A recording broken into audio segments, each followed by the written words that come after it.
तलक ये बेवफा सितमगरों का बादशाह सब भूल जाएगा, नफरतें उगाएगा, दूरियां बढ़ाएगा, रोज संविधान की धज्जियां उड़ाएगा। मगर जो आज महफिल सजी है यही मानती है कि हीरो वही है, मुबारक घड़ी है। Right to bell. The erstwhile outgoing Chief Justice of India waxed eloquent recently about how the right to bail has been granted during his tenure for all. A range of under trials, from A to Arnab to Z for Zubair.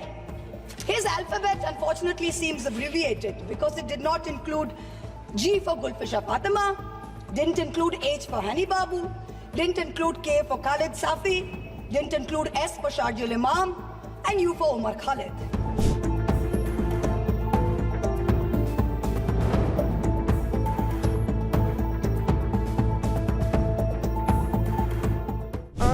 किसी कीमत पर अब खत्म नहीं होने पाएगा। जी आपको बहुत बहुत धन्यवाद। जी धन्यवाद। बैठिए। महुआ मोहित्रा जी। Thank you, Madam Chairperson. Thank you, Madam Chairperson. Just onset, I have 18 minutes of allotted time by my party. Honorable Chairperson, sir, Madam, I stand today on behalf of my party, the All India Trinamool Congress, to speak on the 75th anniversary of our Constitution. A Constitution that is not merely a book, but indeed the life and the soul of our nation.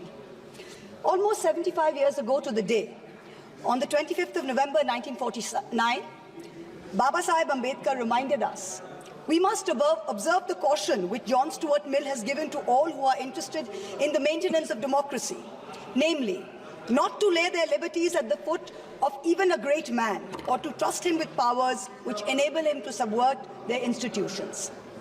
This nation was made by great men and women, but the real challenge before us today is ensuring that no one man should believe he's greater than the nation and that he is above the principles of the Constitution. Today, as I stand to participate in this historic debate, let me start with a short, yet very apt nazm by the poet Dr. Hilal Farid. I trust the truth and the irony in his words will not be lost on anyone. Mubarak ghadi hai, कल सच धज कर, makeup रच कर, खूब जच कर, देखो उसका मंच पर आना, किताब संविधान की आंखों से लगाना और फरमाना, मैं शीश को झुकाकर, इस किताब को मन में बसाकर ईश्वर की शपथ लेता हूँ।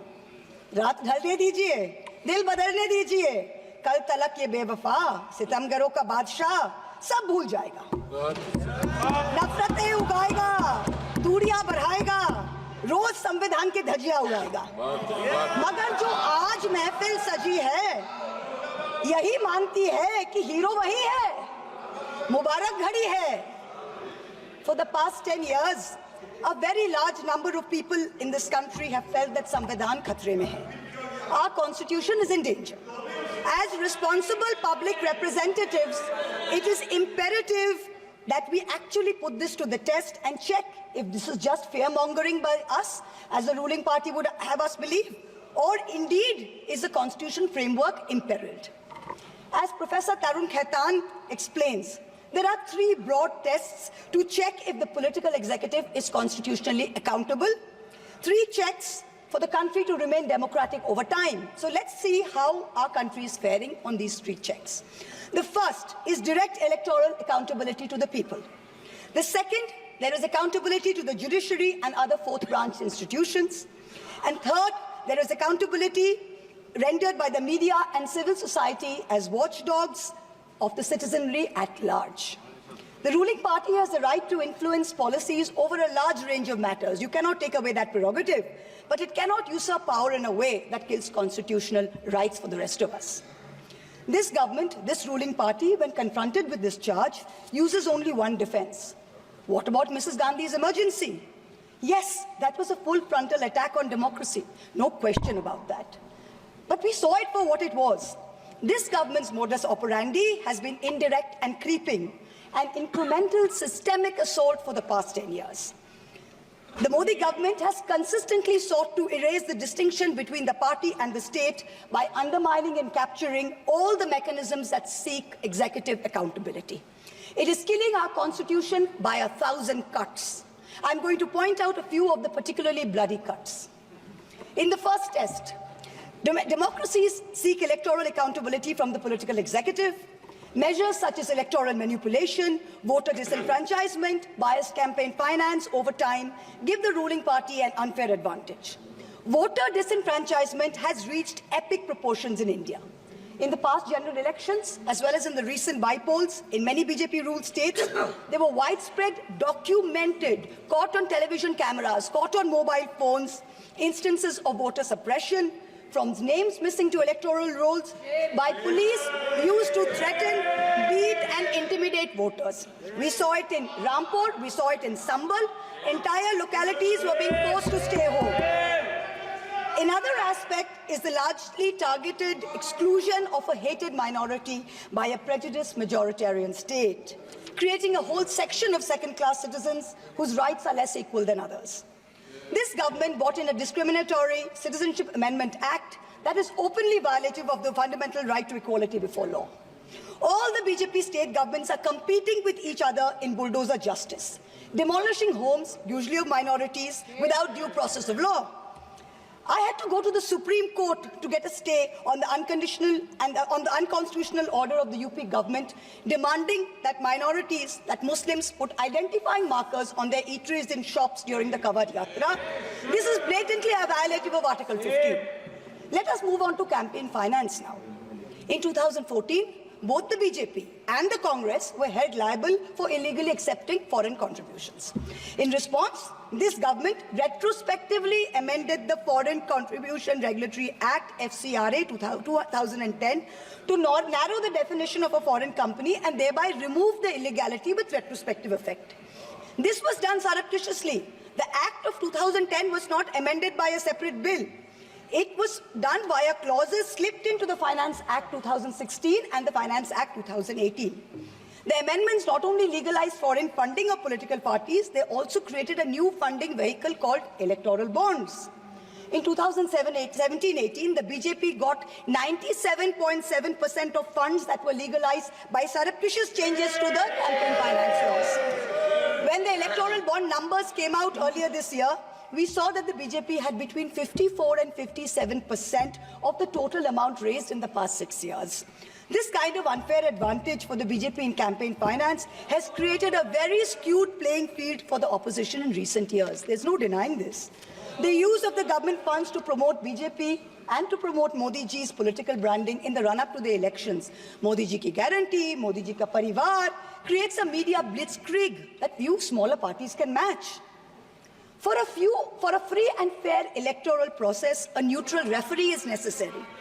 So in addition to electoral accountability, our constitution lays down a second check of institutional accountability, where the government is scrutinized by the judiciary and by various fourth branch institutions, such as the Election Commission, the Vigilance Commission, a human rights watchdog, an anti-corruption body. The appointment mechanism of these fourth branch institutions, along with their functional autonomy, is what keeps them independent. What has this government done? This government willfully defied the spirit of the Supreme Court ruling on the Election Commission's independence by replacing the Chief Justice of India on the selection committee with a government-appointed minister. So you have a 2-to-1 majority. Prior to Modi ji becoming Prime Minister, how often did we hear of an election commissioner not filling their full term? Ever since this government has come in, 2 election commissioners have inexplicably quit before their terms have ended. The 2024 elections saw egregious violations of the Model Code of Conduct by the BJP, and specifically by the Prime Minister, which an eager and compliant commission blatantly ignored. But even the smallest violation by an opposition party saw the ECI taking prompt, stringent action. For free and fair elections, just like justice must not only be done, but must also be seen to be done. So public trust in democracy has to be restored by this election commission. We've jokingly started calling it the Modi ji Code of Conduct. Other institutional bodies have been similarly compromised. Appointments to the National Human Rights Commission have been widely criticized, especially of Justice Arun Mishra and others close to the establishment. This is a judge who, while in office, he praised on Modi ji, calling him an international visionary who thought globally and acted locally. And lest the Treasury benches claim this assessment is a biased one, please remember, it is precisely this kind of appointments that have undermined the independence of the NHRC, so much so that the NHRC has lost its UN accreditation. The NHRC can no longer represent India or vote at the UN Council of Human Rights. Allow me to turn to a simple instance of what human rights under the rule of law means, the right to bail. The erstwhile outgoing Chief Justice of India waxed eloquent recently about how the right to bail has been granted during his tenure for all. A range of under-trials, from A to Arnab to Z for Zubair. His alphabet, unfortunately, seems abbreviated because it did not include G for Gulfisha Fatima, didn't include H for Hani Babu, didn't include K for Khalid Safi, didn't include S for Sharjil Imam, and U for Umar Khalid, and countless others. The former Chief Justice made it a point to say that the Supreme Court is not meant to act like the political opposition. We in the political opposition don't need the Supreme Court to do our job. We are not asking it to.